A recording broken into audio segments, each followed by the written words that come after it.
One small but noteworthy improvement to the user interface in 3DCoat 2025 is text and shape layers. If you're coming from a Photoshop background, you'll be relatively familiar with the way they work. Allow me to demonstrate.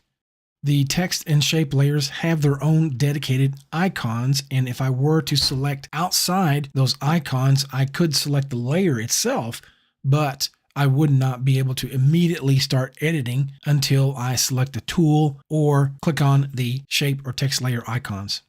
Once I click on the icon, I will immediately go into an edit mode, just like I would in Photoshop if I did the same thing with a shape layer.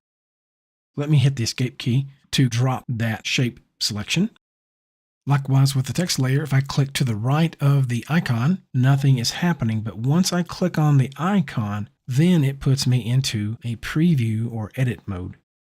Now, one slight difference between the way this works in 3DCoat and the way it works in Photoshop is in Photoshop, you're working directly with the image and it has not been applied to a UV mapped model, but in 3DCoat it has been. Therefore, we would typically want to remove the previously painted text or shape and replace it with something else. So there are two ways that we can remove the previously painted item. One way is to hit the delete key on your keyboard. That will remove whatever paint information remains on the currently selected layer. If I were to do that now, it's going to remove everything. But remember, when you hit the delete key, it's removing only the channels that are enabled.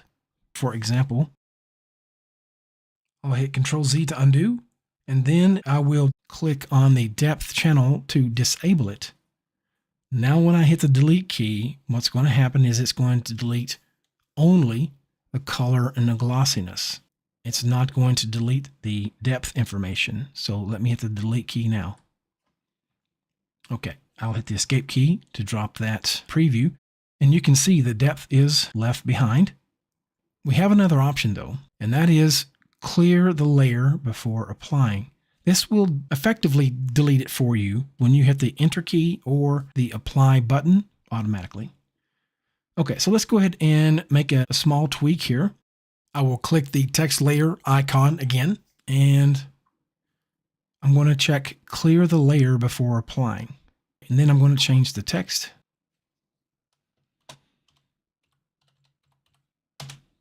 Okay, now I can hit the apply button again or the enter key. But I need to make sure that I enable depth so that it can delete that old information. As long as that is disabled, it will not be able to do it. So let's go ahead and hit enter now, and we can see how that works.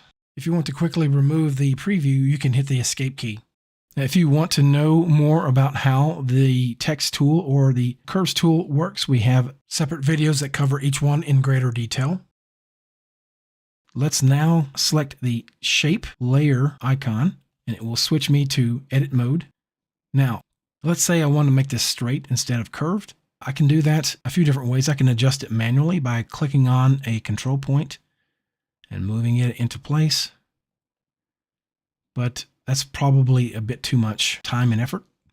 So what I can do is I can hover over a control point, hit the delete key, and the same thing here, in order to simplify it a bit more. And then I can choose maybe something like to line. Of course, I don't have to delete those points. It would still make it a line. Nonetheless, I can go ahead and hit apply.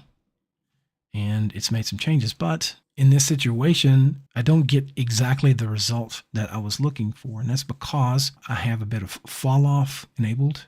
3DCoat remembers the last settings that I had chosen. And also want to remind you that it's based on your brush alpha. So if I wanted a rounded end, then I would choose a rounded brush alpha. So let's go ahead and hit the enter key or the apply button. Okay.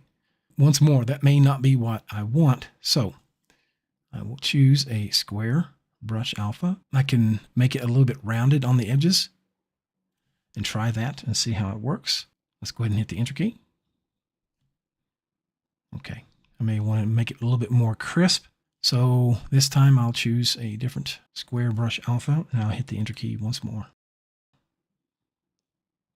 Okay, and that's a quick look at the new text and shape layers in 3DCoat 2025. Thank you for watching, and we'll see you next time.